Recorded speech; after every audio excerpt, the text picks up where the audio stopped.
The reason why I am apprehensive about promoting sex work as empowering is because I don't believe that any kind of work like that should hold that much weight or value on you. Again, I get, given my morals, given my spiritual system. Yeah. We'll talk about that. You know what I'm saying? I'm a Christian. I'm a Christian woman. A lot of my ideals on family lean a little bit more on the conservative side. Please take any political stuff off of that. I meant conservative in the word, in terms of family and stuff. And I have nieces that are young, 12, 10, 8, and cousins that are young. It's so upsetting to me that I'm seeing my 6-year-old niece Vera pull her shirt up in a crop because she thinks that that's what's going to get her clicks on TikTok. But what if she does it for her? And maybe not her, because I don't know your cousin, but there are women, your niece. There's people who do it for themselves, who just want to feel empowered by being sexy. Yeah, I'm sorry. I don't. Maybe I'm not making no, I understand it's a thing. Okay, what cool. I'm trying to say is, I think it's vain. No, I don't have a problem with it being vain. Okay. I think that it will cause more problems later. Like, I think that energy only I hate the Kardashians. I hate everything they represent. I love the Kardashians. I love Kim. Okay, Kim you know is what? my girl, I speak in love absolutes. Kim. I speak in absolutes. When I say hate, it's not. I really don't Not care. personal, I think but- they're freaking stunningly beautiful and they're hugely successful. But what they stand for, you hate. I think that they themselves are misogynistic. Or like when I see a trans person, I gotta call my manager after this. Let's talk. But when I cut that a if you lot need. of these things. So I ran past a TikTok. By the way, this is my argument for the misogyny that I was just talking about. It perpetuates misogyny. Follow me here. From a woman's standpoint, misogyny is where you're coming from, right? Yes. We're speaking about women, their sex appeal, And the reason why I their really freedom would and like feeling sexy. Yes. Got it. No, not the freedom of feeling sexy. The idea that selling sex and being, and mind you, I don't mind sell sex. Sex can be, dude, I was a sugar baby. Sells. I was a sugar baby. Like, you know what I'm saying? if I had a 6-pack and if I could like just take my shirt off and do this interview, despite of who you are, I would be like half naked and you doing would be interviews. In your you'd be in your right to do it, and you'd be smart. I don't you'd look be like business that. savvy. It doesn't matter. Hey, now body positivity though. Anyone can do it. Sure. That's not what I'm saying. What I'm saying is not just this idea that we can be empowered. Yes. Like it's a very strong word for like is someone who works across the street at Food Bazaar. Like you think that cashier's I'm empowered by my work.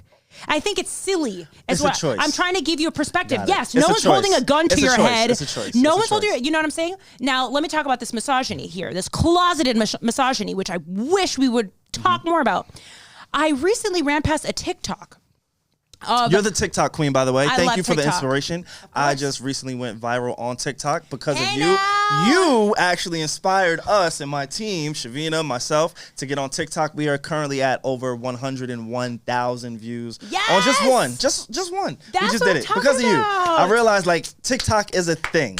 It's a thing. So thank you. And it's a real thing. Thank you. Pin on TikTok. For sure. But let me get on this misogyny real quick because I want to get a button. Can I put a pin in the misogyny real quick? Oh, of I just course. want to introduce to our audience That's your who show. you are, who the voice is, what we're doing. This is the whole new setup. This is a different style. Yes, if you're tuning in, if you're joining us, whether it's YouTube, whether it's Apple, whether it's SoundCloud, Spotify, however you are here, it is just me today. There is no Alex. There is no Reggie. There is a SaVon, but you won't hear his voice, unfortunately. It is just me. If you were back with us, we had these one-on-one series that we introduce each and every week. Actually, not each and every week, each and every month. Excuse me. He said, let me not commit to that. Yeah, it's not every week because we give you a podcast every week. We're not doing one-on-ones every week. But yes, so I wanted to reintroduce our one-on-one series here at the Need to Know podcast. This is where myself, Alex, or Reggie just sit down with somebody and we just talk. And we kind of, it's catered to our personality. It's catered to who we want to speak to. Although I encourage anybody to talk to anybody or listen to anybody that Alex wants to sit down with. But for me, I know where my passion is. I know where my passion lies. I know what my interest is. And this extra content, it has to be done in this way. So, my guest today, I am super, super fortunate. It is a pleasure to have her here. There is nobody that I would rather have here on this seat. It was important for me to reintroduce the one-on-one series with her for a plethora of reasons. One, she cares about podcasts. 2, she understands the business of podcasts, and she also is a future staple in the podcast space, in my humble opinion. She is the former host of Super Trip Talk. Well, I thought it was former. We're going to talk about that podcast in a second, but she is currently relaunched Bible Stories with Brianda. She's amazing. She's talented. She is a future star of SNL, in my opinion, as well, because the TV screams her name. Thank you. I wish we had like an applause effect. We'll put that in there some way. But my first guest for our one-on-one series is the one and only Brianda. SaVon the Dawn. What an intro. Okay, I'll take it. I mean, yowza. I've never had an intro like that. Thank you. It's an honor to be here with you. Thank you. You're in a one-on-one series. Yes. Mazel tov. Welcome. Thank you very much. I appreciate you being here. Now, this is a visual aesthetic, and it's also obviously audio. But I just have to thank you for coming here. We had a little bit of static, a little bit of smoke, and we will talk about that. And it wasn't smoke. It was just a misunderstanding, right? We had a misunderstanding at some point. You and I, we was on the phone for a long time. Oh, yes. We had like a really that transparent conversation. Yes. Yeah, so I do want to talk about that at some point, but I have to thank you for being here. Again, my passion is podcast. Off air, we spoke about my schedule. My schedule is Monday, Tuesday, Wednesday, Friday, podcasting, because even when I'm not in the studio recording or producing a podcast, I'm marketing. If you look on my phone, I have at least 6 accounts of podcasts. I can tell you're not a poor podcaster. You're too happy. Okay, I'll take it. What do you mean? Wait, poor as in financially not making money. Like over here, like there is just a certain thing. Yeah. Your skin is really supple and like what? I'm tired. I haven't gotten my period in 2 months. I'm stressed. My hair's thinning. Like I'm stressed. Well, I don't have hair, so I don't know where we can gauge the level of stress. What I'm saying if yours is thinning and mine is gone, I think we're doing this thing the right way. What I'm saying is I'm super happy that like you're booked and busy. I mean, thank you. 6 days of podcasting and multiple podcasts. Yeah. That's nutty. Thank you very much. I appreciate that. I honestly will see you in that same space. Maybe not 6. I don't wish 6 podcasts on anybody. I want to be on TV and stuff. But yes, TV is calling your name. You're calling TV's name. I see it. I believe in you. We had a conversation. Like I said, that phone conversation that we had almost maybe 2 years, close to a year and a half. Yes. About a year and a half ago, we was on the phone because we had a misunderstanding. Right. And that misunderstanding led you and I to get on the phone and just hash those things out in a private manner. And boy, do I wish that people were able to hear that conversation, because that is how conflict resolution should go. The way that you and I handle ourselves and said, hey, this is how I feel. Listen, this is how you feel. Listen. Wow. Okay, are you going to let me interject here? No, please, go for it. Listen, guys. Okay, he's giving you a cookie cutter version of what happened 2 years ago. Let me tell you something. I wanted to fight this man. And this is what happened. Can I break it down? Let's break it down for them. Let's have I'm this. Giving them I didn't know tea. if you wanted to start here. Yes, let's start here. I would have loved to start with your podcast, but since we're here, let's do it. No, let's do it. So the reason, SaVon and I's first interaction was actually squashing baby beef. It was a little bit of beef. It was baby beef. Baby beef, right? Baby beef. I mean, I'm a Christian woman. I really don't have any hate in my heart. I'm not really beefing. You know what I'm saying? Yeah. But it started off of podcasting principles and etiquette. Yes. The business of podcasting is what I like to view it as. Perfect. So this, and mind you, again, like he said, this is just under 2 years ago, so the details may be a little foggy. Yeah. But this is what happened. Let's talk to him. Let's let him know what it is. You don't mind if I say it? There was a running joke about that whole quota of 300, really? like on a really big podcast, not just my podcast. It was a running joke about it. I'd love to hear it. You deserve it. Do you really? You think so? Yeah, a little bit. I don't see anything wrong with it. I don't feel ashamed about it. Okay, well, hold on. I don't feel ashamed about anything. Let me tell the listeners. The listeners don't feel ashamed. Hold on, honey. The listeners don't know what we're talking about. That's annoying for them. Let me tell them. So 1.5 years ago, I was hosting, a little indie podcast called Super Trip Talk. It was dope. Struggling, you know what I'm saying? But it was the little engine that could. It was cute. But I was in a point where I wanted to get as many eyes on my baby as possible. So I was reaching out to, so many podcasts to see if they would. That is a key thing. You said you were reaching out to people, right? Let's just keep that in mind. Yeah. Okay. Continue your story. Oh, honey, but you didn't make a point. And No. It's really going to be sad in a minute, guys. Let me finish the story. It just has to be You there. really thought you did something. Okay, listen. It just has to be there. So I was, that was in the pocket of time when I was really trying to push my product. And if you really believe in something, that's what you're going to do. Yeah. So I was on Instagram one day in 2019, and I come across the Need to Know podcast. They had a flyer, an ad out. I mean, now I know it's an ad. And it said, "Do you think you'd be a good fit for our podcast or whatever? Shoot us an email and inquire about potential guest opportunities or something along those lines." Something along those lines. Yeah, Is that correct? Yeah. Cool. 1000%. Hold for sound? No, you're good. Yeah, that's good. No, for sure. Let's hold for sound. Let's do it. No, I don't have to? Okay, he said that we don't have to. Okay, so, so I come across the ad. Hey, you've seen And us. the first thing I say is, "Oh my God, my girl Weezy and Mandy are connected with," or Mandy had just been on your show or something. Yeah, not too long before Mandy. Yeah, so I just said, "Oh, Yeah. I know those girls intimately. Yeah. That'd be so dope. Let me." And Carla had just been on. Cool. Yeah, shout out to them. So I reach out. I send this, like, you know what I typically send, like, people in the business, like, this is what I am. I think I can be on any podcast if I'm going to be honest with you. So I was like, okay, and bet you guys responded promptly. Really? Very promptly. Okay, cool. You guys responded like within 20, 30 minutes. It was very quick. Okay, nice. We have the trail. Professional. No, professional. But you guys are very professional. Super professional. Come on, man. And the first thing was, I'm trying to tarnish my professionalism. No, God never. damn it. We could never do that. Please, and that's not what I'm thank trying to do. I'm on your show now. You know. No, let's do it. So the email reads, "Oh, hello, Brianda. We would be elated, excited, thrilled to have you on the show." I've never used elated, so it couldn't have been elated. Was it you who wrote it? It wasn't me, but I don't think elated is in our vocabulary. You know what? It was 2 years ago. Whatever. You said you'd be happy to have me on. We would always be happy to have anybody who's interested to come on. Yeah. Oh, well, that's suspicious. For sure. Right? You should never want to have everyone who wants to be on. You should have some discernment, which you do. Hold on. Pause.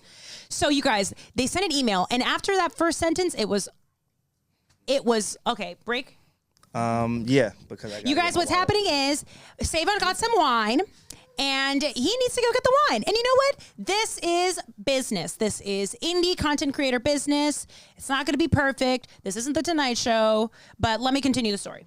Yes. So after that lovely first sentence, it all goes downhill from here. The email continues to read. Wait, is this getting me? Is this getting me? This is getting you. That is getting you. Okay, the only one that's not is that one, but that's so you know what? This is the one I want to use. Let's do it. Perfect. The email reads. Why did we start with beef? Is there a reason why we started with beef? Positive. Hey, we're fine. They want to hear this. They want to hear this. No, I want to serve the people. Well, I serve God, and then I serve the people always. I just want to let you know your that. Priorities straight, but okay, got it. So listen. The email continues, and it says, "Find below are 3 packages for guest fee." Yeah. Something along those lines. Along those lines. Yeah. The first one being, you broke it down. I won't get into the nitty gritty of that, but there were, I mean, in my eyes, an exorbitant, not only just cost alone, but an exorbitant cost to be on a podcast. In my eyes, of in your caliber. I mean, not caliber, in your level, I guess. Yeah. And So you're saying we're like shit? No, your podcast was bigger than mine. Then why the heck was I inquiring? You know what I mean? So this is me coming from a small person. Got it. This is the I'm best. still a small person too. We're still both growing. We're both like in the space of podcasting. We're both growing. Also because we are affiliated with some of the biggest podcasts. We are affiliated with some pretty cool people. Yes. So I'll take that. So let's also say that. Yes. So, you know, so when I said that, I saw these numbers for this. What? I wouldn't even pay this to be on Rogan. Like that's exactly what my head was. That's semantics. That's not even what I want to discuss here. I want to discuss the issue. You're making it sound like it's your rent. It's not like astronomical to rent. You don't know that, and that's subjective. Rent? No. It wasn't rent. Okay, that's what I'm saying. That's what I'm trying to get to. Because you're bringing that up, let's say what it is. It was between 200 and 300. Yes. That's what it was. Yeah. 150 and 300. We don't know. You don't know my finances. I don't know yours. Not We don't even know. a little For bit. some people, that's a lot of money. For me at the time, that was a lot of money. But again, I don't even want to talk about the number thing. My biggest issue was the numbers principle. out there. That's what I'm saying. Like, Perfect. There was a whole running joke on a podcast much larger than mine, much larger than anybody else's that I kind of know, and people know the number. So I'm not afraid. I'm not ashamed of any of it. In essence, this story is about the time in 2019 when SaVon tried to scam me. That's what you thought it was? A scam? Yeah. You thought I tried to scam you? No, I mean, I think it's funny. What is the definition of a scam? Oh, how about that? I love it. What is the definition of a scam? Because a scam, I would think. Let me tell you. You talk asked to me. Let me answer. Talk to me. Yep. When I think of scam, I think it's someone exploiting the likeness and talents of other people. I think that it's an abuse of power. To their gain? Pardon? To their own gain. So if I was to scam you, it's to gain something from you. Which, okay, right? I don't want you to get too wrapped up on the word. I was really just riffing on a joke when I said, SaVon scamming, SNS. No, for sure. Alliteration. Well, the audience, the people who are listening, the people who hear this, view it as scam. They may not be able to compartmentalize that word. So when they hear that word, it's important to kind of break down and say, hey, it is a scam. Let's talk about it. But in a sense, it is. If we're going to go down here, I'm already here. Let's do it. So I did think it was a little exploitative. Okay. Now, but my biggest issue was that, the first thing I did is seek counsel. That was my emotional and instinctive impulse was to recoil. Inexplicably. That was just like... Understandably so. Right? Understandably so. That is so radically uncommon in our space. Yes. Can you agree to that? 1,000%. To charge to be a guest on show is wildly uncommon. Bet. My second issue, this goes along with first issue. First issue was, if that was your thing, that should have been on your ad. Why don't you put that on the ad, on the flyer? On the ad, on the flyer. See, that's like false advertising. When we spoke, that was the one point that you made where I was like, you know what? That is a valid point. Now, when we came up with the model of it, like you said, we are attached to some of the biggest podcasts in the world, not just in like New York, not just in the state, not just wherever. Like, we are attached in the world. So for me at the time, knowing our numbers, knowing the people that we were trying to connect to, the part of like the whole name of our podcast, the need to know, is to bring others and say, hey, this is who we know. This is a part of who we are. You know what I'm saying? That was the idea behind it. So for me at that time, as you see, Pierre, not only is he like great at what he does here, he has worked for some really cool places, some really cool things. The money that was required at that time, because now we, as you can see, the studio, shout out to HMD Studios. Shout out. This is an amazing studio space. This is beautiful. It's wonderful. Don't lose your thought. No, I got you. Trust me. I just got to plug my guy. Don't worry about it. We are professionals here. Okay. I'm very privy to manipulation. No. At that time, the finance, it wasn't there. So in order for us to pay and continue to give that quality of, we have NFL director, we have the studio, we have whatever we had, the promo, the people that even help us promo had to get paid. Everybody had to get paid. So whatever the cost was, I never saw it, a dime. May I rebuttal? Not a single dime. Is this my rebuttal? Please. The floor is mine? Floor has been yours. We've touched on another thing, finances. Honey love. Yes. One podcaster to another. 1,000%. Those financial things that you've just listed are not, like, it's not unique. That is something that a lot of us have to face. And a lot of us do have to pay people to run a quality product. We're very much in the kin of, we want quality, always. Quality we won't compromise, and I understand that. And by the way, your intentions, I don't believe that you are a scammer. Like, in fact, over the phone, I knew your heart, and that's why I was like, oh, I really do want to talk. Like, I want to actually be a friend. Let's chop it up, for sure. Like, you know what I mean? I know that your intentions, though they may be pure and innocent, I'm letting you know that if continued, someone else could do this, someone else could do this with the wrong intentions, which is why I need to nip things like that in the bud. It's outside of you personally and more about the ethics and the ethical code of podcasting. But let me talk about the finances. You mentioned this. You know as well as anyone that there are other ways to garner and gain money, funds, to fund your show. You could crowdsource. See, I remember you could sell things on the phone. There are other ways to go about it. In fact, the fact that I heard that at that point I had listened to maybe one or two episodes, admittedly. I'll take that. And I gotta say, when I found out that you were charging people automatically, every single other episode I watched, it felt like I'd been neutered. I think you tweeted me that. I didn't tweet you anything. You may not have tweeted me, but you tweeted that. Wait, let me just finish the financial. I fucking hate this podcast. You know what? This podcast does the... And the way that I read it, that's what happened. Of course it was. But because then you added me. But hold on. The financial part. You offended my friend at that time. There are other ways to go about funding your project. Then I think that going to the guest is not the smartest one long term for you. It's like I really don't want to attack you. It's just not smart. It's like an ad. Automatically, when I knew that you did that, I was like, oh, that person paid to be on there, so I watched an hour ad. It leaves a taste in my mouth, and like I said, if the best don't do it and the best never did it, and this is. But can I say something real quick? Can I say something real quick? Can I go? Can I go? Yeah, rebuttal. Your turn. Thank you. So for me, and honestly, the same way that we're having this conversation now on air, on camera for people to see, this is how our phone conversation went. Yeah. You know what I'm saying? Like, I was able to hear you because I feel everything that you're saying. I'm not here to disagree with you. I didn't bring you here. We didn't have this to like talk, a fight, or argue. You know what I'm saying? It was really a genuine conversation. But for me, podcasting is new, especially a year and a half ago. Think about how much podcasting has changed the landscape. There's so like podcasting doesn't have a written handbook the same way that a television does, the same way that a radio does. So for us, the experience of podcasting, again, we spoke about these conglomerates that we're associated with. The one that I come from goes against the machine. The machine is, hey, let's fill your podcast and your content with ads. Let's go here and then get filled with ads. That's not what I was taught. That's not what I was brought up on. So for me, it's like, all right, how can we get conventional? Are we accepting every single person who reaches out to us? Absolutely not. Is it a mutual beneficial thing at that time from me? And again, I'm not saying it's right. So I understand you feel how you feel. You're entitled to feel how you feel.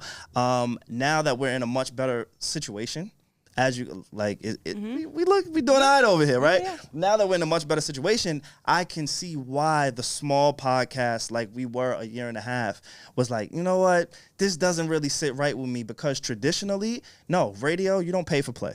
TV, you don't pay for play. Right, I was just going to say, against the machine, you're doing what the machine does. But in podcasting, there is no handbook. So for me, I'm like, hey, how can we do... In my head, I thought it was innovative, honestly. I'll be 1,000%.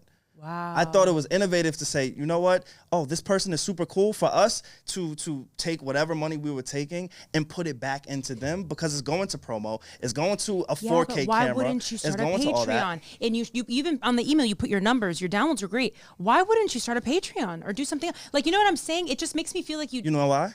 And can we talk? See, this is super nerd podcast talk. Do it. And I am so thank you for coming here, right? Good. So the reason why wouldn't at you that do other point, things? Sell merch. At that point, and shout out to Patreon. At that point, Patreon wasn't really an option for us because breaking up our audience didn't benefit us. What do you mean breaking up your audience? So, I don't understand. The audience that was getting the free content and the audience that would be going to Patreon and trying to promote Patreon and not being able to, like, it didn't make sense to break that continuity. So you didn't want to do the work to sustain a podcast. That's another thing. It's a lot easier to charge guests. That's what I do. I know. That's why I find it curious that you're saying. That's why I find it curious that you're saying this. That's why I find it curious. Okay. You're such a hardworking individual. You're so disciplined that you wouldn't go about that way. You're right. It is more work to open a dope Patreon. And guess what? You reap the benefits when it's done well. And then also, again, a year ago, Patreon wasn't as established. I was on as Patreon. Today. That's not true. No, that's for you. That's for you. But I'm saying Patreon was a thing. I didn't say it wasn't a thing. Okay, I said it wasn't as established for me in my community. Again, you got to remember the tree that I come from. I was on Spotify. I was the big lights. I was touring the country. I was doing like real big, different kind of shit. Patreon wasn't in my realm or scope because seeing how you compartmentalize, isolate your audience in my head. Again, that was the thinking back then. Things are different right now. So it kind of makes sense. But then Patreon wasn't really a thing for me. It was like, you know what? I don't want to break my audience up. I don't want to charge the audience this way. It's so crazy to say Patreon brings audiences together. I see that now. It gives your brand, your people, your kin, your tribe a place to have a discourse. It gives you that cultish. It's like it's the opposite of breaking. It's blending, melding. It's the opposite. When you have that paywall, I see it now. It's an exclusive group. It's wonderful. It's nice. And I tried to explain this to you. But here's the thing, listeners, and I bet you're wondering now, SaVon. Yeah. What are they wondering? What are your ideas? What are your thoughts on it now? Would you still charge your guests to come on your show? No. What has changed? I have money. Well, that's kind of upsetting I'm too. good. Like, I don't, and when I say I have money, meaning I have the resources, my partners, the people that I do this shit with, like, we're able to fund it without saying, hey, you know what? Yeah, but that's upsetting to me that you still don't, like. I do understand it. Oh, no, I wasn't going to say understand. Okay. That it only took you getting money for you to stop. That's what's upsetting. Because the money that I was receiving was going back into the product. The money that I was receiving never affected me, my livelihood, my lifestyle, anything. Whatever the guests who have said, hey, I feel like this is something that is an investment in my career, right? Because a lot of people have put it that way to me. Like, yo, thank you for allowing me on here. I understand that I had to pay, but thank you for like giving me the exposure. Yep. Thank you for reaching an audience that I probably wouldn't have reached. Like you expedited the exposure just by paying this fee and being what kind interested. Of exposure? Oh wait, I don't want to. You be gotta a bitch. like it's a real thing, honestly. I'm not, and I don't want to. And it's different worlds. Again, podcasting is so subculture. You're right. Podcasting is so subculture. It's super niche, and I do want to talk about that with your podcast because your podcast is super niche. Are you mad at me? Do any wine? No. Okay. Why would I be mad? Sometimes I'll be talking. Okay, good. I don't want to be offensive. You can like I'm willing to have the conversation. For sure, I feel that. Having all of the conversation at that time. Oh yes, sure, let's talk about the positive, the good stuff here. Okay. The good. This is good. We're not going to agree. This is for me too. This is good. Oh, this is for me. Okay, good. So, despite our disagreements, we had such a productive conversation over the phone. 1000%. I even invited you to come on. I wish this conversation happened a year and a half ago. If I'm being honest. COVID happened. It was right before COVID. Are you nuts? It wasn't? This was before. This was almost 2 years ago. COVID was 2020. Our thing happened in 2020. Oh, no, yeah. Yeah, what are you talking about? Yeah. Are you on mushrooms right now? No, listen. I know why. Yeah, I had some things and some... Hand it over! Yeah, I had some... No, let me tell you about the phone conversation, who would have guys. kind of beat me up in the locker room if I went, know what I mean? Like, that's all. Oh, my gosh. But we're here now. The phone conversation was so refreshing, actually. I was like, oh, I saw a glimmer of hope. Apparently, I was wrong. No, I'm kidding. No, I'm not kidding. But I remember the phone conversation, and you were making these really impassioned claims, and I was making these really impassioned claims, and I said, you know what? At the end of the day, we both really care. We do.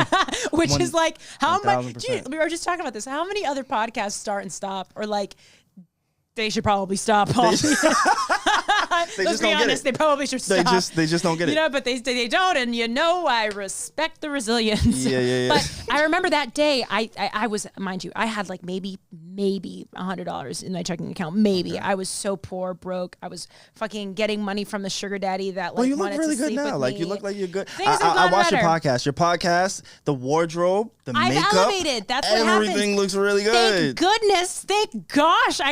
But what I'm saying, at that time, I remember on the phone, one of the last things I said to you. It was personal. I was just like, oh, because your host didn't want me to go on your show. Oh, your host didn't want me to go on your show. People. Let's tell him what's happening. I had people. Okay, whatever. They were like, we don't want her. She's a troll. She's a troll. She just wants clout. From you guys? Okay, anyways. So... I'm sorry. But you gotta understand, like, when you say you guys, you gotta respect, like, I am attached to a huge conglomerate. Like, it's not just me, it's not just them. When it comes to clout, it's like, oh, the clout of the entire situation. So they did have a valid point in that thinking. Not saying it was right, not saying it was justified, but you have to be able to have. When I'm huge, that's gonna bite them in the booty. But you're not the only one that's gonna be huge. Of course not. You are too, motherfucker. That's the thing. You are too. I know. That's the thing. You specifically, but anywho, yes. I do have, as you see, my guy right there. Yeah, he's fine. No, I'm kidding. A part of my team. He's cute. He's really cute. He's single. Thank you. That is Alex. He is single. Alex is single. Shout out to my guy Alex. He's single. I'm just being a troll right now, but what was I gonna say? Oh, I remember on the phone, and I was like, you know what? This is after he denied me, right? I get denied. I'm an actor. I get denied every fucking week. Mm-hmm. So of course I'm like triggered by that. And they said, especially when I was like, oh, you'd be honored to have me on your show at that time, right? But I really had nothing going for me. Like you know what I'm saying? I had like a struggling podcast. But I don't like when you say that. I don't like when you say that. But that's how because you had something. I did. Which is why I was like, hey, let's having the get conversation on the phone. in the first place. But I remember on the phone I said, one of the last, my parting words were, I'm going to make it regardless. I'm going to make it regardless. And I was lying through my teeth. I was struggling. I was like, I just had a manic episode. Like, I was like, oh my God, I'm lying. I have nothing. I literally have nothing. I have my laundry on my bed. I haven't folded in 2 weeks. And then we hung up the phone and I was like, I just lied to this man. I I ain't got nothing. Well, I believed you. I thoroughly believed you. I said, because yes. now I'm doing great. I'm going to see her at the top and we're going to duke it out. Yeah. And now look at us working for Mandy and Weezy. Yeah, it's here. No, yeah. And then 20 years from now, let's also do it again. Let's revisit this again. I'm going to be with my Birkin bag. I believe it. I got you. No, honestly, it was one of the greatest conversations I had, regardless of how you feel, because that's how you push society. That's how you push any industry forward, is those conversations. Yeah. You know, like, you may have not have changed my mind. I may have not have changed your mind, but we were able to see a different perspective. You may not have liked it, and you said that, like, yo, I don't agree with you. I don't agree with it at all. I detest it. But you said, hey, I see. That's all I needed to hear was I see. That was it. I see you physically in front of me. Okay. You're so great. He's better. You're bigger than I am. You're a better person than I am. I have to be. In my head, I'm like, that is what I got to do. You are wrong. Wrong. Well, you are a child of God. So you being a child of God. What's that? You being a child of God. We will not take it there. Again, like I said, I am super grateful that you were able to have this conversation and just come here because I wanted to just talk about the space of podcasting. Yeah. I tell my friends all the time, like, one of the gifts that I have in life is vision. Like, I do have some kind of foresight. Wow. I believe that I have a foresight when I'm around people or I feel people's energies. It's like, oh, she's going to be wherever she's going to be, and I'm going to be kind of parallel or in that same vein, whatever it is. Like, I knew that you were going to be a force in whatever space. I just recently found out that TV was a goal of yours. Mm-hmm. Saturday Night Live, which is a goal of yours. Like I said, off air, TikTok. You inspired me to go on TikTok. I didn't realize there was a community. And then when I went on there and I go fucking viral. Instagram is dead, my friend. Whoa, sorry, excuse me, but whoa, I'm here. So there's a lot of things that I wanted to talk to you about outside of that, right? Podcast, it's a niche thing, like you said. My podcast is a little bit more free-flowing, current events, trending topics. Your podcast is not as timely. Your podcast is predicated on storytelling. Mm-hmm. You are an amazing fucking storyteller. Oh, cool. Like, you're great. Do you not realize that you're, like, good or great? I didn't say that. I work really hard. I work a lot. Okay. I work really hard. Okay. Like, I script every single one of those episodes. I edit all of those audio episodes still, like I did before. Mm-hmm. I lose sleep. I don't sleep on Tuesdays and Mondays. I don't sleep. It's just a lot of work. So when you're saying this, it's not that I don't believe it. I believe it because I work really, really hard. So we suffer from the same thing. It isn't like you're so special, Brianda. You're so this. It's like, no, I believe in God. God gave me a gift. Mm-hmm. God also said work. And I also know my limitations. And I know I need to work a little harder than a lot of people. I don't have the attention or the follow through like most people do. Yeah. I'm really self-deprecating. I have a lot of crap. Really self-deprecating? Yeah. Really? So it's like what is really for you? Because I've been told I'm self-deprecating too, but I use it as motivation. Like, for me, I'm not self-deprecating to the point I'm going to go cry in a corner because of the things that I feel and say about myself. I put it in comedy. But for me, I feel like it motivates me. It gives me that extra push that I need to just go to whatever level I need. The self-deprecation, I don't use it as a tool. It's a result of what's occurring. Like, as a result of me not being, or as a result of my uncomfortability with attention and handling even my own success and failures or confirming my own failures, the result is self-deprecation. Got it. I don't use self-deprecation. See, it's different. Understand? No, I do understand. And I think the more that this conversation continues to go, I'm starting to see, I see the parallels, but it's just different ways to go about it. Well, yeah, I don't know. Do you have any trauma? What's going on with you? I have a bunch of fucking trauma. Oh, yeah? You're so damn happy. It resides in women. Most of my trauma, unfortunately. Wait, what do you mean? And like, just heartbreak and failure. And that's the trauma? Oh, I'm talking about the childhood shit. Actually, I had a really decent not great. My dad was locked up for a long time. My parents had me as teenagers. Okay. I bounced around for a little bit. I had little brothers and sisters. Like, I had a lot of shit going on in my life, but I use it as fuel. You know what I'm saying? I've always used it as fuel. But back to your podcast, storytelling. Let's get back to it. I just want to talk about your podcast a little bit, just a tiny bit. Yeah. So you said this in your very first episode, right? The reason why I became... Did you watch all of them? I watched a few of them. I'm not going to lie to you and say I watched all of them, but I did watch a few. Okay. I went back to the very beginning, a very good place to start, as they say. And on the very first episode, wait, we have 135 episodes. You probably listened to a half of one. My episodes are only 20 minutes. You don't have to answer. My episodes average, like I said, my podcast, I want to be a cough drop. I want it to be not these long, lengthy bullshit from people talking. I don't even give a fuck about half the things they say. It's like, quick. But I'm also teasing. You don't have to listen to my shit, even though your shit is great. No, I did. It is dope. It is dope. My mom would be proud of me for listening to the things that you said. Yeah, my mom's I grew up a Christian. My grandfather is a reverend. My mom met my stepdad in church. He was the minister of music. She's the minister of music. Oh. I have, that's my background. That's another reason why I wanted to do this. So you gotta watch them all. No, I don't. But I will watch some of them. I promise you. I'll watch some of them. But listen, let me go back to what I said. You mentioned up trauma, and the first episode you said, this is your quote. Yeah. The reason why I became a Christian was because I had really dark thoughts and was kind of tired of being sad all the time. That's why you became a Christian? Because you were sad? Dark thoughts? Wasn't. So I was in, well, you're going to hear it's a part of my testimony, right? Every Christian has a testimony. And I was in such a state of emotional suffering, and it was just a long period of that. Growing up, I'm a sad kid. I'm an emo girl. I'm not wearing that with pride. It just is what it is. Every time I'd have a window of depression, it would be maybe a month, maybe 2 months. During this period, I was at a place where it was going on 8 months, and it was directly tethered to my career. I felt like I was so identified by, acting and my auditions and putting so much into it. And I was being denied and denied and denied every other day. And because I was so identified by that vision of me, and I was also, emotionally and spiritually so immature, it definitely is exasperated my condition. You know what I'm saying? Yeah. The depression would have been there regardless. But I'm just saying it didn't help. So I was in a state of desperation, and I was an atheist. I like to say I was an atheist activist. So I would read the Bible before I was a Christian, just so I could debate people. And it was a complete opposite. Why it doesn't? Why is it not true? Why you don't believe? When you say you were atheist, because again, I grew up in the church. I did not grow up in the church. I grew up in a very secular home. I never went to church. I didn't step foot in a church till I was 22, and that was by choice. That was market research, and I was not a Christian. Not for being in a wedding, a funeral. No, I was trying. I want to go check this out. I'm really into philosophy and religion, period. Got it. That's just my people. Some people are into astrology. Music, skateboarding.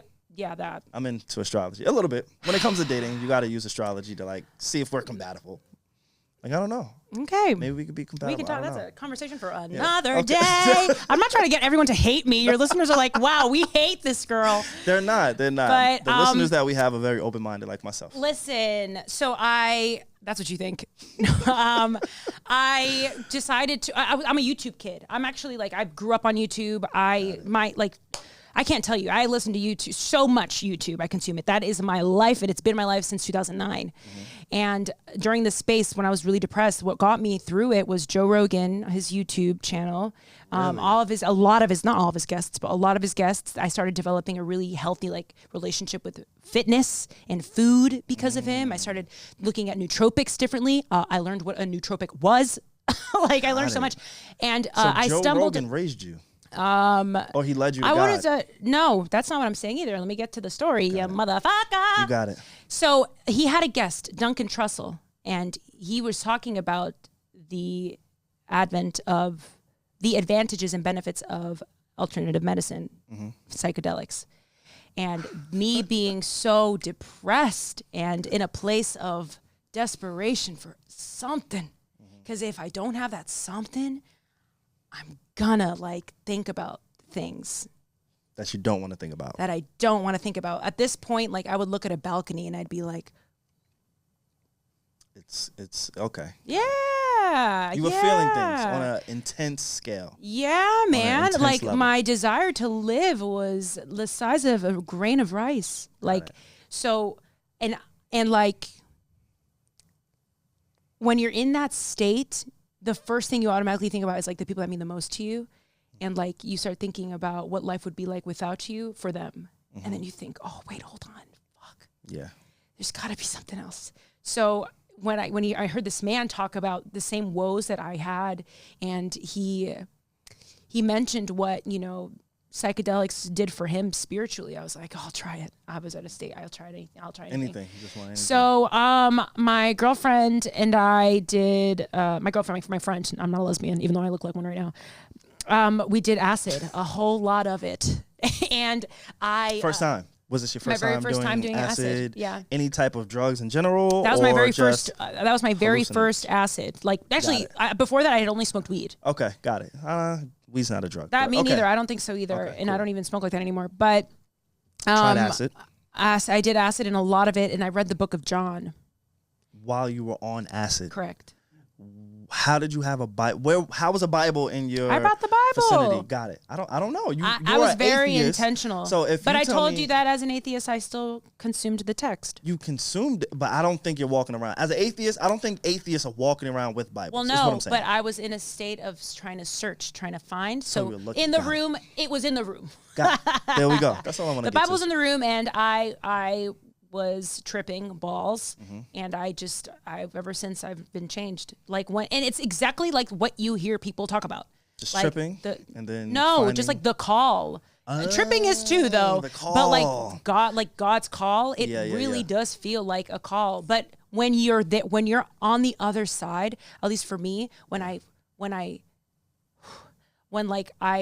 read Christ's word and felt his truth in that way, at that magnitude, you realize just how present he was when you didn't even notice. Okay, so now you're in a state of acid, right? How do you get to the Book of John? Do you just open it up and say, hey, oh, wow, I landed on this page? Did you go to the context, you know what? No, and say, hey, I want to kind of go to this page because John, I like the name John, or I had an ex named John, and then, oh, my God, John resonates with me, so let me go back to John. Like, how did you get there? It's easier than that. No, Duncan Trussell told me, told the podcast. It's so funny, he told me. It felt like he was speaking directly to me. That's when you know you're in a good podcast. You were desperate, almost, in a sense. Yeah, I think that was conveyed in my story. Yeah, a state of desperation. Got it. And it felt like he was speaking to me. And if I knew that this man had read that book in particular, you could find something in it that would resonate that's exactly with what you. I did. Because when you saw him, you resonated so much with him. It's as easy as that. Yeah, no, it wasn't even like no juju. Like, I opened the book and it was just there and I was saved. Like, no, I did what this guy did. And lo and behold, but he didn't do it for that. In fact, Duncan's not a Christian. So why are people just walking around with Bibles if they're not Christians? People have a keen interest in world religions. I don't know if you know that. I don't know that because, again, I grew up with the Bible in my hand. Yeah, but not many people did. So yeah, but no, that's not everyone's truth. I've met a lot of atheists. I've met a lot of people who say, you know what, I shun this, I shun that, I don't want anything to do with that. So for me to hear that somebody who isn't of that belief just has a Bible or is interested in even reading the Bible is new to me. There are a lot, You don't hang out with enough white people. I'm here. It's always the white people like that want to go to Nepal and like silent retreat, like culturally appropriating the Buddhists. That has not been my bag. Or like the white people who go to Peru and do ayahuasca, completely neutering like the spiritual benefits of ayahuasca. Like they literally go to the Amazonian jungle, the rainforest, and they're like, I've been saved. Meanwhile, like there are these groups of people, like it's literally religion for them. It's the most disrespectful thing ever. But a little bit. Right. I also want to go do ayahuasca in Peru. So. I can see you there. That seems like your vibe. Okay, so now you're tripping. Yes. First time, the Book of John. We fast forward because now, as you tell me, your experience led you in two places. The Bible led you to one podcast, and then tripping led you to another podcast, Super Trip Talk. So the last episode that you recorded was last summer, mid-pandemic almost, right? Oh, yeah. Quarantine Bay ghosted me. Quarantine Bay. Damn, ghosted you got ghosted too? The lawyer. Yeah, that freaking sociopath. Why the hell would a lawyer ghost you? Like, what's wrong with him? What'd you do to that, He has a lot. He had his life together. I can see why he ghosted me, to be honest. You were trying to save him? No, he was already saved. He was great. We were equally yoked. Okay. Is it an expression in the Bible? You're the Bible man? Yes. I'm not the Bible man. Oh, okay. I won't take credit for that, but I've been there. It's a testament. I've met so many Christians that grew up in the church and whatever, and every time I try to discuss with a word, they know nothing. Because right? I'm always like, wait, this is funny. Can I explain why? I know why? Wait, can I tell you? No, most atheists I know more about the Bible, more about the text than the Christians I know. Because I was born into it. It wasn't an interest of mine. I was forced into it. You know what I'm saying? It's not like I woke up one day and said, you know what? I'm really interested in it. I want to study. I want to go to Sunday school. I want to go to the Bible. I want to care. But like, I didn't know. I had no choice. When your grandfather is a reverend, when you're going to every single church and everybody's like, oh, that's Reverend Slater's grandson. Or that's Minister McGuire, whoever my family was. Because my family was like entrenched in just Baptist Christian church in New York, Queens, Brooklyn, Long Island. So now you're good. So for me, I was born into it. Perfect. I didn't. It was almost like, you know what it's like? It's like your Regents. I don't know if you took Regents class. You didn't grow up in New York, so you may not have took Regents. No, we had statewide test. We took right? MCAS. A statewide test. You probably could not recall a single question or answer from one of those tests because you just had to go through it. It wasn't your interest, right? Sure. Same for me. Sunday school, I was forced there. Yeah.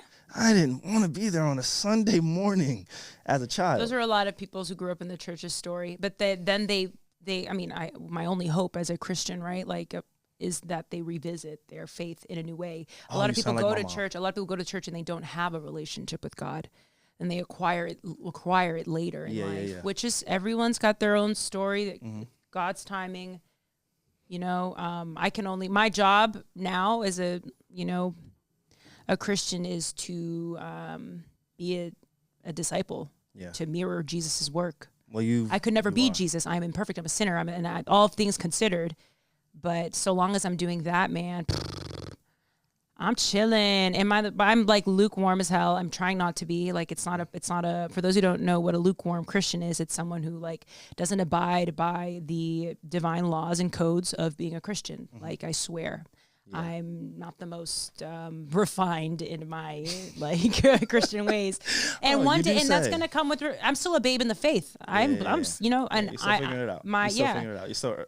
And I think that's the cool thing about your podcast. So before we get to Bible stories with Brianda, I do want to talk about Super Trip Talk because, like you said, you tripped out, and I just want to recap it really quick, rehash it, introduce it to our audience. The episodes are still up. You can go listen to it. You can go check it out. I love Super Trip.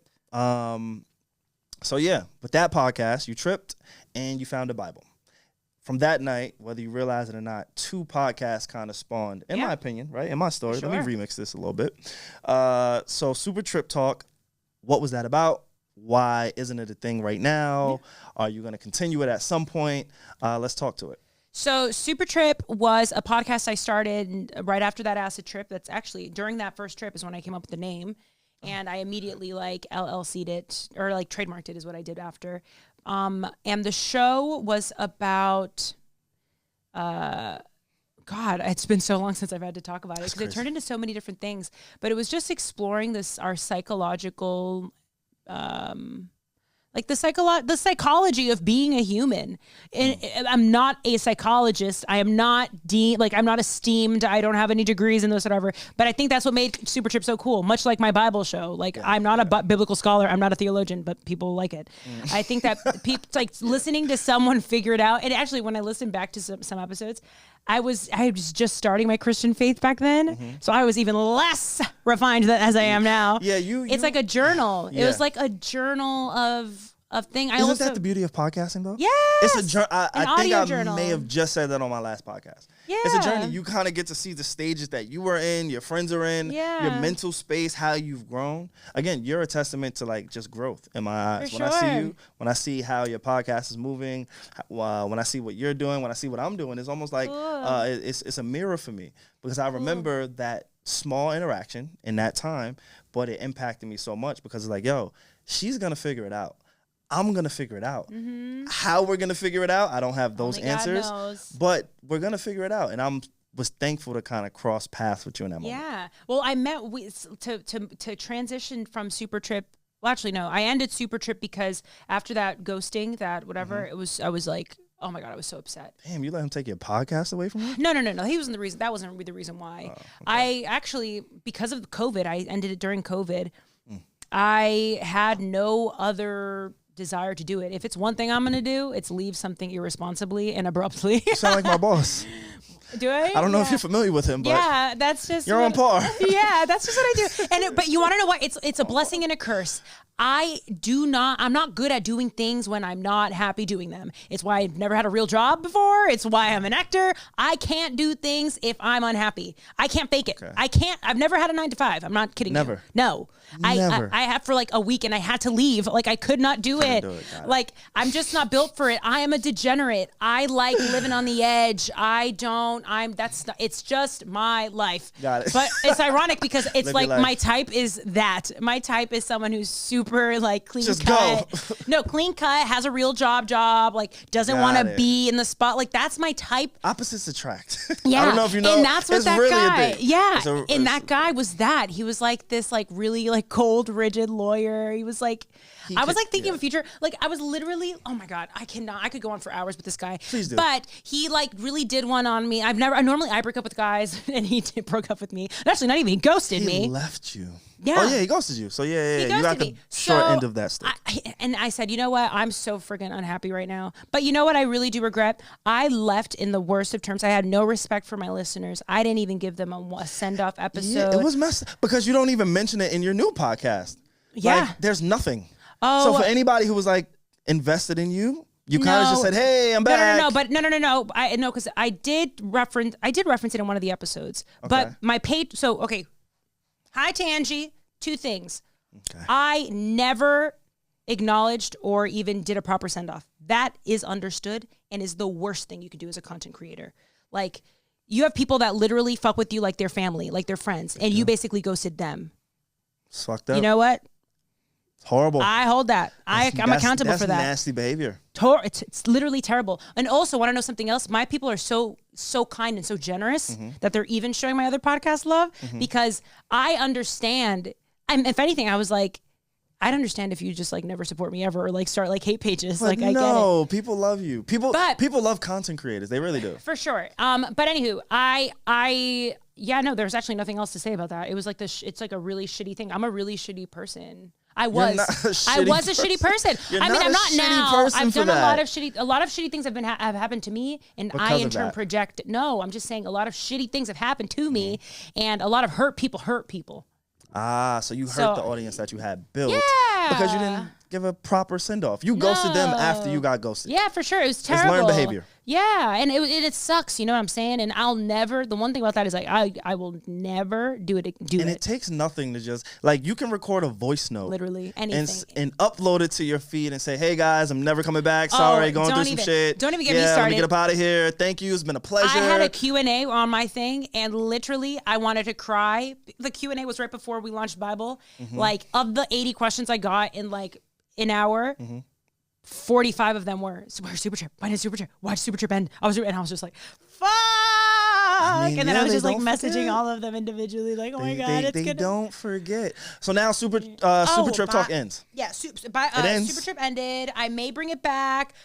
The people want me to bring it back, though, even the ones that hate me. You should. You should have an outlet because you're the podcast that we're going to discuss, Bible stories with you. It's niche. It's very niche. And the podcast space, a lot of people, it's actually really cool that you have 2 niche podcasts that you could kind of go back and forth with. A lot of people kind of pigeonhole themselves into a box and they don't do that. Or get into fields that are way too saturated. Yeah. So for you, I think it's kind of dope that you have the option to be in both. Because what if I don't want to learn about the Bible? What if I don't care about Adam and Eve? But I like you. Go to my TikTok. But it's still the same content. Go to my TikTok. It's still the same content. So I think Super Trip Talk would be dope for you to bring back, no? Yeah, mostly because I keep getting questions on where they can find more about like my story and stuff, and I keep directing them to my archive that I have on Super Trip. But nobody wants to go back. Yeah, that's nobody a little messy. Wants to go back.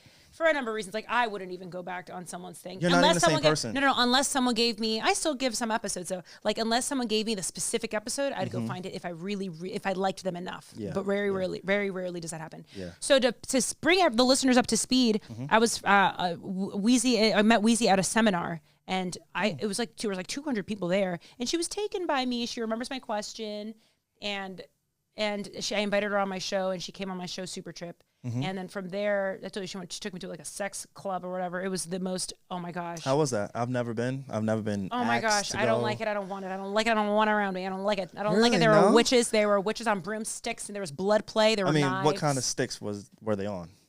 There were dildos. There were just like everything. And I was just like, what am I doing? Weezy got like jizz it was just a lot.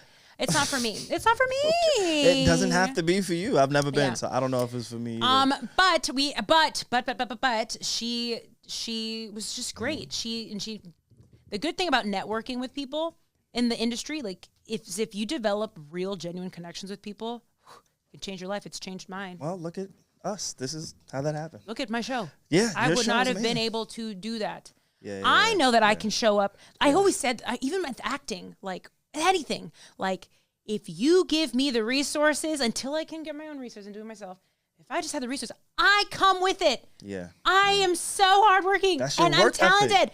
And I'm like, but fuck talent. It's not even about talent. I will work my ass off. Like, I just need that. And I think Weezy understood that. Weezy's kind of like A&R. Like she kind of like saw something in me. She was like, huh. And lo and behold, she brought me on her show. We were at a bar in the summer, and she just told me about her Fuse show, and I was trying to get on the show. Obviously, you know what I'm saying? So I was like, oh my god, wouldn't it be so fun? And then I kept saying to her, wouldn't it be so fun if I went on your show and like, I don't know, you were just trying to plant a seed. Yeah, we got high. I said the first thing I said was, we do mushrooms, and I like tell you about the Bible. Yeah. And then she was like, huh, wait. Why don't you? She said, why don't you just come on Whoreible and talk about the Bible? Oh my God, let me text Mandy. She literally at the bar texts Mandy. And is that the lawyer guy who texted you? No, he's ghosted me. I thought maybe he came back. Maybe like we spoke him into fruition. That's all. Ugh, no, but he's gonna see me once I blow up, and I'm gonna be like, bye, unless he has beautiful babies with someone else. Oh, anyways, it doesn't matter. So she calls Mandy, and we set it up. I get on the show, and like a week later, and the show was like great. That episode, then and there in the room, it was so organic. It wasn't planned. Nothing was planned. Weezy said, I am going to invest my own money into creating a show about you telling Bible stories. That is amazing. It's on record. No, I believe you. Yeah. I believe it. How did that make you feel in that moment? Coming from a larger creative, like, I don't know about you, but before you kind of met Weezy, before you got integrated into their world, into their universe, for me, Weezy and Mandy was almost a benchmark for me because they weren't famous prior to podcasting. I don't know them. I didn't know them at all. Until they had the podcast, and the podcast super successful, super fun, a lot of listens, a lot of people supported them. And so for somebody who was working at a homeless shelter at the time, I was looking at like, yo, what is the next benchmark for me? I'm not going to go from what I'm doing now to Charlemagne or to Joe Budden or to the biggest or Joe Rogan. You know what I'm saying? Like, that's not how it works. As somebody who's trying to get established as a podcaster, Weezy and Mandy were like the prime example of like, okay, cool. I need to kind of figure out how to get to that space before I get to the next one. So listeners who aren't watching this on the YouTube or whatever, I'm pulling up something on my phone, which was something I wrote in my acting journal. I was in acting class when I wrote this. Okay. And how long ago? November 6th, 2018. Okay. It's on the page. Yep. I'm a huge writer. I like to write my goals down, my tasks. Even today I have a to-do list. That's just what I do. Even with acting, I don't like to waste time. I don't like to waste not even my time. Yeah. That was before God. Yeah. I don't like to waste anyone's time. Yeah. So even with acting, any actor knows this. There's a way that you climb up the ranks, unless you're nepotism and your father is like Charlie Sheen or something. You're already famous. Chet Hanks? Yeah, exactly. No, unless that, right. Yeah. Okay, cool. So the way we do it as actors is you start with your co-star. Then you get to guest star roles. Co-star is under 5 lines. Got it. But still a principal role. Next is guest star, meaning you have a pretty prominent role throughout one episode. Then it's recurring, which is you're in multiple episodes now. After recurring is series regular on TV, which is you're a series regular on the show. And this was after my trip. This was 6 months after my trip. And I thought, okay, that's how I think with acting. No one knows the answers on podcasting. Let me do the equivalent. So I did the TV trajectory equivalent to podcasting for me. Hey. And I'm about to show you that right now. Okay, so you kind of did what I did in that space. So listen, this is the lower end, right? Yep, that's the lower end. Lower. Okay. And then Whoreible Decisions was was guest star. Yep, I'm looking. I see it. Yep, you can read them. Then you can do series regular, Brilliant Idiots, and then Never Audition Again, David Letterman, Joe Rogan, Stern, and Conan. Yeah, and that is a great list. Wait, and then I put they're all white, whatever. On the list I say they're all white, whatever. But it's true. I can't help. But it is true. It is true. I grew up on these guys. Well, Rogan more so after, but like Conan, Stern, Letterman, I grew up watching them religiously. I told you I have a journalistic background. Yeah. They were the best at what they did. Like getting the truth out of people. Amazing. So anywho, I did the same thing. So when you asked me what I did, the fact that, and that was November 2018. That was a year before I met, or like around a year before. It was substantially before I met Weezy ever. Yeah. So like, and she was on your list. Yeah. And she had no idea. You had no idea. She didn't know. So is that all right? So now she had no idea about that. Maybe a little bit tricky. Everything that's happening here is going to happen. I believe you, and that's why I want to be around. When I'm on Brilliant Idiots, bye. I'm gonna start charging people for me to come on their shows. As you should, Queen. Yes, we finally got her there, baby. Let's do it. Fuck up somebody's rent. Why don't you? That's a dope outline. That's a dope. And I think for creators like you and myself, I never wrote it down. I just have a mental clock. For me, it's and it's not a clock. It's a mental timeline. Like, I got blessed. I always tell people I kind of skipped some steps because I went from working in a warehouse, a homeless shelter, Joe Budden. Mm. I didn't have to take the other stepping stones and tools. Like, I was podcasting before I met Joe, but I wasn't doing shit. I was getting like 50 plays a month. You get what I'm saying? That's like rough. It was horrible. And this was like 2016. So podcasting wasn't even really a thing. I just found it. I was like, hey, this kind of seems cool. It seems open. Let me kind of try and be a player in it. But long story short, I jumped a few steps and then I met Joe. And now I'm producing. I was interning at the time. And as an intern, I said, hey, look, Joe, so before I met you, I kind of like this podcasting thing. And I was for the doing listeners, what is producing? What exactly do you do for them? So outside of like the legwork, like I upload the show, cool. Write the descriptions for the show notes.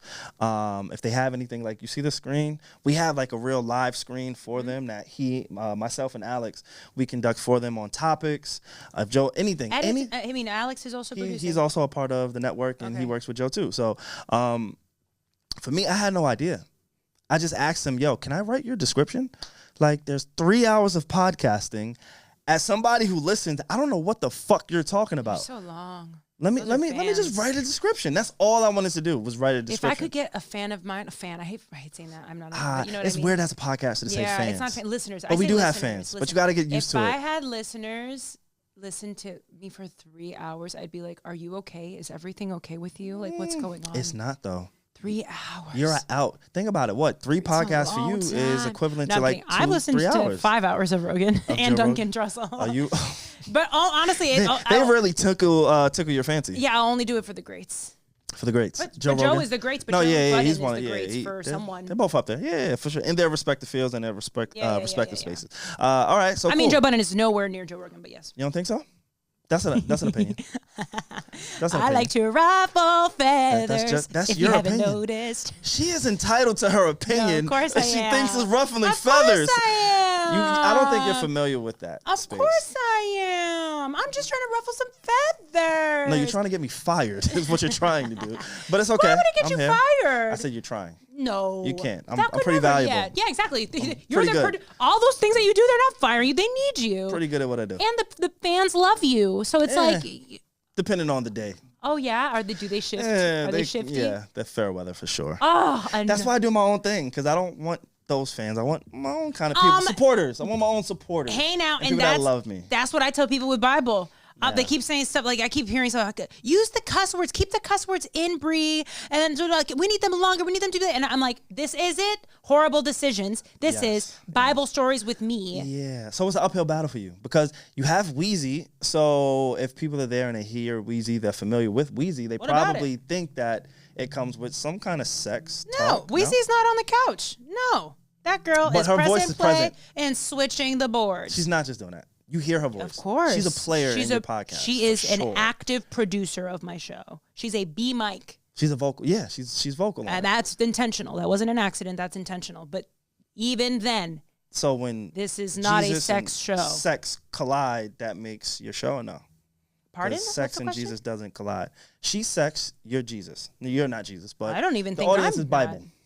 right? Religion, Christianity. Cool. I'm saying the two of you meet on content. That's where Christianity and sex but collide. people don't know this. Weezy is a very spiritual person. So like if anything, this is for her too to expand and branch. She started another thing for fact's sake. You know, like Yes, this is another side of her even. Like and I'm sure that she would even like vouch for that. Like if you're coming for sex, sorry, you're gonna leave. It's not for you. I would love to get rid of them. And not in a mean way. Please stay. I want you to. But I'm saying it's not gonna be for you. And want to know what? Furthermore, we do touch on some of that stuff because her and I, like when we're there and we riff, it literally is just us riffing. Yeah. But yeah, Weezy is so spiritual. Got it. And the most tapped in person I've ever met in my life. This girl has the sharpest third eye I've ever known of anyone. That's why I'm trying to convert her. I'm trying to convert her. I'm trying to get her saved. I'm trying to convert her. I'm trying to introduce Christ in a way that's super palatable and acutely tailor-made for her consumption. But that's what you do for your audience too. Good. Like you do that for your audience. And that's why I said my mom would be super proud of me just listening to your content because it's digestible. For somebody who, or let me not say for me, because my experience is a little bit different, it's a little bit biased towards it. I'm very familiar with the characters of the Bible and the stories of the Bible. But for somebody who isn't, somebody who's not invested, you know, you can't deny, you get on this page, you get on your channel, there's a beautiful woman who says, hey, I'm going to speak about the Bible. They don't want to see probably me speak about the Bible. Because the introduction is, oh, wow, she has this great wardrobe. Not only are you beautiful, but you play into that. Also, it's all intentional. I'm sure. The first thing you do is speak to Jesus on your podcast, right? The Christians don't like that, by the way. They don't? No. Why not? I get more hate Why from do you the have beef. You just have mad beef. Listen Why? to this. I get hate from the evangelicals, the evangelists, and I also get hate from like just like this. Actually, no, most of the hate comes from the evangelists. So when do we look in the mirror and say you may be the common denominator? What do you mean? In like beef. Wait, what do you mean? With people.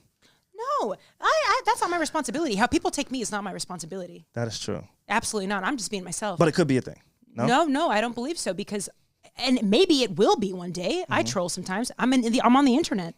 This is a bit like you drop at the act. You know this is what it is. Okay. But ultimately, I'm just doing me. Like, and if someone else takes that a certain way, or like, they don't like it, it makes them apprehensive about me and stuff. That's not my responsibility. Yeah. Yeah. So no, I don't. I'm not actively trying to be any one thing. I'm just trying to be honest. I'll be honest. I don't feel like you're actively trying to do anything because when I listen to your podcast, like I said, it's digestible. Like I really do appreciate your ability and your skills to tell a story. I really, truly do. Like, oh my God, you're giving me so many compliments. Could you stop? No, this is what I do. I can't. I'm sorry. I try to be a nice guy, like sometimes, once in a while. Yeah, but you can be nice in other ways. Well, I kind of like you may not have catch my small jabs. I jabbed a little bit just because I felt your jabs. But the audience who listen, because you know we do have an audience. The audience that does listen. Like, I love all 27 of you. Like, I'm kidding. We do a lot. we do all right. We do all right. You guys have lights here and stuff. No, you're doing fine. I mean, we're doing great. Yeah. But your podcast, digestible, is that by design? Yeah, it's all intentional. The phone's intentional. The duration of the episodes are, I mean, everyone wants them to be longer, and I can't possibly do that. I script every single episode. Creating 45 minutes of a show, I was my makeup artist, Val, shout out, Val does makeup. Please go follow her. She's incredible, one of the best makeup artists in New York. She was saying something last night to me because I was complaining. I was getting so many favorable comments on the 45-minute episodes and not so much on my shorter ones. The shorter ones still do numbers, but like I keep getting the compliments like, oh, this one's long, this one's longer. Or on TikTok, they'll like tag their friends and be like, she did a 40-minute one and stuff. And I'm like, oh. What they don't know is that it takes me days, sometimes weeks to create those concepts. Those moral of the stories at the end of my episodes is not something I just write. Like I sit with the word and it's like equal parts devotional, equal parts script writing. Like I also want to be a writer for a TV show eventually. Like I want to write. Writing is very difficult. Writing is a lot harder than acting. Yeah. So like Val said last night, you make it look easy, so they think you can just do it. But Val sees the work that I put. She sees the papers and the highlights and the whatever. Like, she knows that it's not that way. Easy. So and this is going to sound really crappy, but like, until I'm getting paid, we're not getting paid yet. Yeah. Like, until I'm getting paid, until, you know what I'm saying? Need money. Exactly. To do things. I'm not going to take this thing full circle back to the beginning. And listen. Kind of need resources, right? Yeah, and I would never take it from a guest, but it's not a guest-centric show. But you'll take it from like fans. Yeah, absolutely. Okay. There's nothing. I just said we need money. That's it. Just keep going. Don't lose your point. You think you did something and you didn't. There's nothing wrong with crowdsourcing. I didn't say I did anything. Because guess what? The people that But the people that fuck with you will want to support you and will want to support your endeavors. No, for sure. You know what I'm saying? Like, let's not shit on Patreon. Patreon's incredible. My boss is a partner with Patreon. I can't shit on Patreon. For sure. I would never. I don't shit on OnlyFans either. Me either. I don't all either. That stuff is great. I'm just saying resources is a thing. You kind of just need that to make the greatest stuff. That's all. There are ways to do that aren't exploitative. Anywho, So I feel like because I make it look easy. No, I don't. I'm a mess. I'm always reading on the page sometimes and I'll put it down. But because of that, I don't know where I was going with this. Point of the story is writing. Point of the story is producing one episode of Bible stories is very labor intensive. Yeah. And I don't see that changing, considering we want to go linear, which for people who don't know that is we want to take it to TV. I don't see that changing. So when writers pitch shows to CBS, Fox, NBC, no one pitches to friggin' NBC, it's news, but like all these other networks, they have a writing sample. My writing sample is my podcast. Got it. So when I just had a meeting with Sony and like that's what they're gonna be using. It's like they've looked at my show. That's what got me the meeting. That's dope. Congratulations to you. That's big. That's huge. Sony is really big. So TV is the end goal for you. What does it look like? You've had 2 podcasts now. You're an actress. Can I be honest with you? Yeah, for sure. I would love to hear it. In a perfect and ideal world. Late night television. No. Okay, cool. I was onto something. No, I would be on a set of my own show Monday to Friday. That I not only write on, but I executive produce. I produce the show. I'm maybe not the showrunner. I'll hire a showrunner. Yeah. Monday to Friday. I'm working actively on my podcast that I record. Ideally would be, and maybe another one. Who knows? From home. Okay. But before all of that, I want to be a wife and a mom. So eventually, I would work all of that around my family. So so when the lawyer guy ghosted you, that really shook up your world. 20. He did that when I was 27. I'm 27. In your late 20s, it's go time. Not to say that it's too late, but for men it's different. For women, it's like you just wasted my time. Like aside from emotional stuff. I've wasted mad time, by the way. I'm so sorry to all of you. Yeah, don't do that. But do you date women between the ages of 28 and 32? I work. Okay, well, great. You're not hurting anybody, but like, if you're listening to this and you're dating someone who's between the ages of 27 and 32, and you're a man, and you're thinking your mind's already halfway out the door, you're thinking about dumping her anyways, or thinking about dating someone else. F you. Leave her. Stop it. Women have literally a biological shelf life on their eggs and their ovaries. You don't know if they may want kids. Like, this is not a joke. Or don't be that person. Just ghost them. Saves everybody time. No? It was just a call back to you. Don't ghost women. Just the lawyer guy just ghosted. I'm so sorry you had to go through that. I didn't know you were so passionate about kids, because usually when people are like super creative, super passionate, like your work ethic speaks for itself. You're a Christian. All of these amazing things. Like, I don't feel like I'm not used to hearing. But what does Christian have to do with wanting family, kids, and it's literally what our Father wants for us is to be fruitful and multiply. Educate me. I don't know. Educate me. And that's what I mean. People grow up in the church and they don't know jack. You know what I mean? Yeah, I don't. But no. That's not. But I don't want to. Also, I didn't say that. My tone and my cadence is so harsher than what I'm intending. It is very. It's I won't say vile. I won't say vile. No, but it's aggressive. I speak it in it. I'm an aggressive. You're right. I'm as subtle as a gun. I just want to let you know. I really don't feel any one way. Like, no, I don't think so. But we hugged actually. We did in a hug. pandemic. Like, I don't think it's no. We did hug. Are you vaxxed? It's all love. I am all good, but that doesn't mean I'm vaxxed. No, not vaxxed. And I'm I tested. Just hugged you? Shit. It's almost like almost like the STDs. You gotta get a test. You know what I'm saying? What were we just saying before? I'm good in that space. Did you just say you have an STD? I said I was tested for it's half STDs. and half out. You know, my nickname is actually STD. No. Yeah, man. SaVon the Don. Have you ever had an STD? I have had. Which one? The shit that you take a pill and it goes bye-bye. That's it. I don't know. Chlamydia? I don't know. I have no idea. It was a long time ago. I was young, wild, free, reckless. My dick was burning. I took a piss. I was like, whoa, this doesn't feel right. Yeah. Wait, I have a question. Took it to the fucking dark and it was just gone. gone. It went bye-bye. I never felt it again. Because you're in that space, like, I don't know, when I think Joe Budden, I think of like sexual deviant, promiscuity, multiple Really? polyamorous. That's what you're thinking of? My guy? But I have to say, you have limited. That may not be him, and I don't want to. But I'm just saying, that's what I would think. Like he's this guy who likes like big booty Dominicans. Like that's what I think. You think? Yeah. I don't know his preference. But because you're around that, have you in your time with him? No, I like to work. What's the most? What's the most vagina you've seen up close within a 48-hour? Like in the strip club? No. Just like in general. Just in general? Yeah, I just work. I don't even really see vaginas like that, Okay, come on. It's so crazy. Like, vagina? What is a vagina? No, honestly, since I've met Joe, like, the people, a lot of people assume, oh, my God, you're on tour, you're doing this. Like, I'm with a rapper, podcaster, whatever, fame, whatever. Yeah. Since I've been introduced to him, hasn't been a priority for me.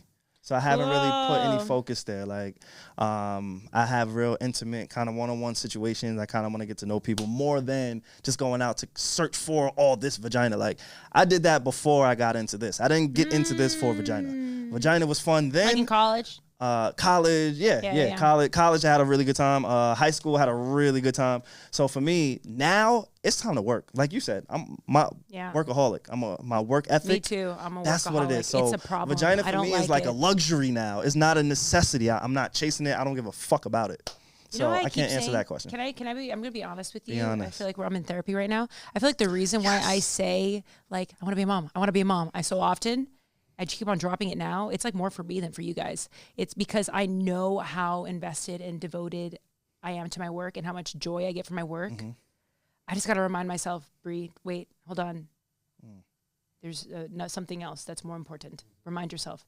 I see so many successful pop and boss women in media and in film that they're either divorced or they don't have children in their 40s and stuff, which is, that happens, and I am not by any means judging that situation. I don't know what their story was or what happened, but I don't want that for me. If that's what God wills for me, I have to take it on the chin and just like, that's it. That's what God willed for me. Yeah. But is that what I desire? No, I want what God wants for me, what Christ wants for me, and that's to like be like relentlessly devoted to family. That conviction that you speak with, it is exactly what I heard over the phone. Like, I believed every word that just came out of your mouth.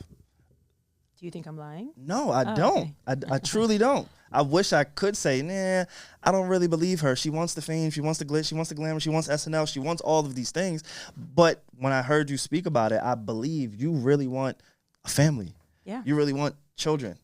I don't know how many children, and I don't know why. 3. 3? That's your number? 2, 3. Yeah, 2, 3. We'll see what Fellas, y'all heard it here first. We're gonna do a bachelorette Brianda. A bachelorette with Brianda. We're doing it. We pitched it on the last episode. Okay, before we wrap this thing up. Oh shit, that's right. What are come to my show, guys. If you guys want, if you liked me, if you found me annoying, just come. All of you guys come. Before we get into that, I enjoy hearing the experience of dating as a millennial. We're around the same age. It's 2021, big vax, all of the shit that comes with dating in 2021. Your show, Finding a Bachelor. What does that look like?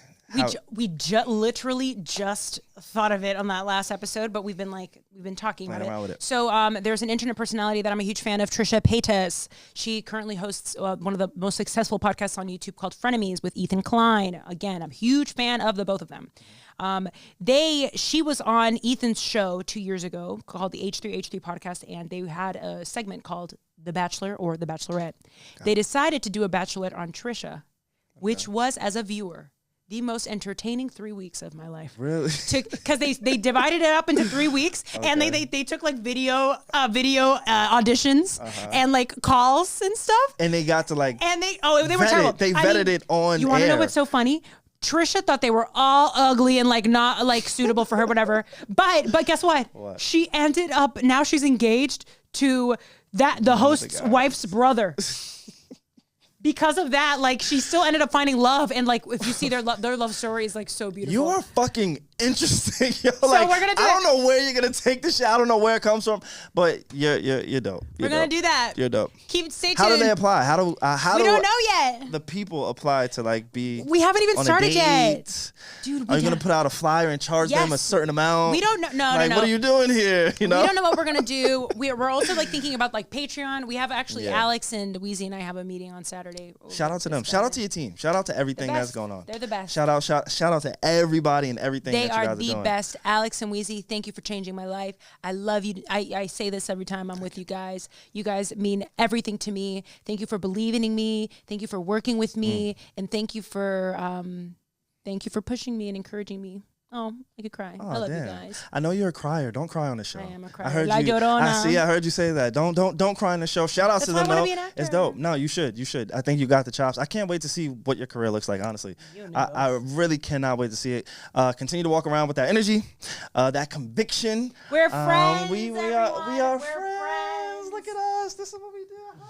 Like, she's great in real life. No, thank you for real. Asshole. Thank you for coming on. If you want, let the people know where they can find you. Instagram, Twitter, podcast, all that good stuff. Yeah, so once again, my name is Brianda. My name is Brianda. Brianda. You can find me on everything at That's Brianda for my personal and personal life. And then you can find me on at Bible Brianda on everything for podcast related stuff. My podcast page is like the most poppin'. So I would probably go to at Bible Brianda. That is Brianna with a D. I do not get any D because I am celibate, but Brianna with a D. Well, no D for Bree. We're going to get up on out of here. Again, this is a special edition of the Need to Know podcast. We are reintroducing our one-on-one series. This is the first of many. Again, I have to thank you so much. It has been a pleasure just to do this. Again, hopefully we get to work in some kind of capacity or space. I can't wait to see what you do. This is not an episode. This is the reintroduction too. So if you made it to this point in the podcast, make sure you like, comment, subscribe. Go follow Brianda. It's what you need to know when you need to know on the Need to Know podcast. Take one, episode 1. I don't know. We're just creating over here, man. I don't know if y'all don't see it by now. It's not for you to see. It's the Need to Know podcast. We out of here, man. Anytime people do outros and stuff.